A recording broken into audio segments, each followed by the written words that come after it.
It looks like Khamzat Chimaev is officially going to move up to the 185-pound division, and this is still very shocking to me. I did not see this coming a little bit, and perhaps maybe we should have seen it coming. We're going to talk about Khamzat Chimaev and his next fight in just a second. I do want to say hello, everybody, and welcome back to another video. If you are new here, my name is Kyle. I am your guy with too many YouTube channels. Let's talk about Khamzat Chimaev. So, Khamzat, as you may have known, he's been making the rounds in the interviews lately and just his social media posts. He wants to fight Robert Whittaker, and now he has, and especially since last night, he has been posting actually on his Instagram page, let's make it happen. I want this fight. I want to fight Robert Whittaker. And Robert Whittaker recently did an interview with Submission Radio, and he's like, yeah, I'm down because Robert Whittaker is just amazing like that. So could we see this fight happening, especially with the middleweight title and Robert Whittaker beating everybody else in the middleweight division besides Sean Strickland maybe? It's a very interesting fight, and I honestly don't know who would win because Robert Whittaker is that guy who will just piece you up. He's like the anti-wrestler, but the problem is Khamzat is huge, and he's really good at taking people down. He has amazing wrestling. It'll be probably, I would imagine, the best wrestling or sambo that Robert Whittaker has ever faced in his career, and that's coming from guys like Yoel Romero. I don't know. I would imagine it's the hardest test when it comes to the ground game. But again, let me know what you think down below in that sense. I'm not too sure. Regardless, if Robert Whittaker can keep this fight standing, it would make it very interesting because we did see some weaknesses and some slowing down. We always point back to that Gilbert Burns fight with Khamzat Chimaev, right? He looked like he was human for once. And Robert Whittaker is not the guy.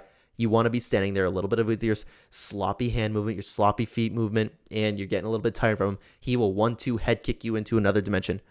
I'm honestly leaning towards Robert Whittaker in that fight. But let's talk about Khamzat and why he's not fighting at welterweight anymore. Of course, it's just shocking to me.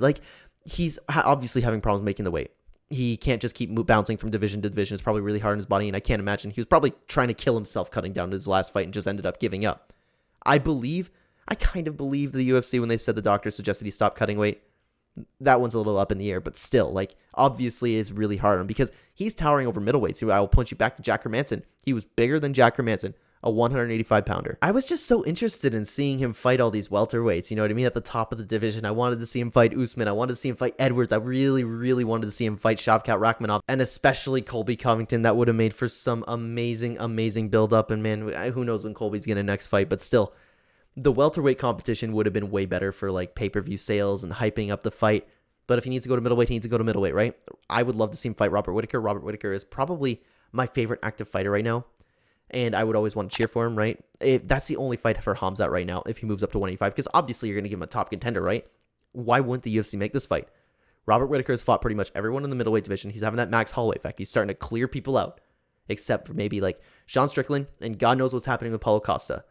Khamzat, he comes in, he's going to get a title fight, or not a title fight. He's going to fight a number one contender fight, looking for a title fight. That's something that he would want to do. Probably why he's calling out Robert Whittaker so much right now, because he's free. And with the title held up, it's a good fight for Robert Whittaker. I can really see the UFC making this fight. When looking into who I want to pick to win this fight, I got to lean towards Robert, because I think Khamzat is relatively untested against bigger guys. Of course, he could out-wrestle them, but who knows what's going to happen. It's a whole different ballgame when you're fighting someone like Robert Whittaker, because I think he's infinitely better than the top contenders at welterweight. That's just my opinion, though. It's going to be really fun to see. I can't wait to see what Khamzat Chimaev does next, and I can see the UFC really making this fight. Who knows if they're going to go down to Australia soon again, right? And if Robert Whittaker beats Khamzat, no denying, no matter who has a title, he gets another title shot. So let me know what you think about all this down below. What do you think about Khamzat moving up? Why do you think he's moving up? And do you think he'll fight Robert Whittaker? I'm really excited to see what happens, guys. Let me know what you think down below. And thank you so much for watching this video. If you are new here and enjoy the content, please consider hitting the like button. It would help the channel a ton. And subscribe if you're brand new. Check the description down below for links to all of my other channels. And if you want to hear more fight talk about anything MMA related, hit that notification bell. Thank you so much for watching. Again, everybody, I will see you in the next one. Take care.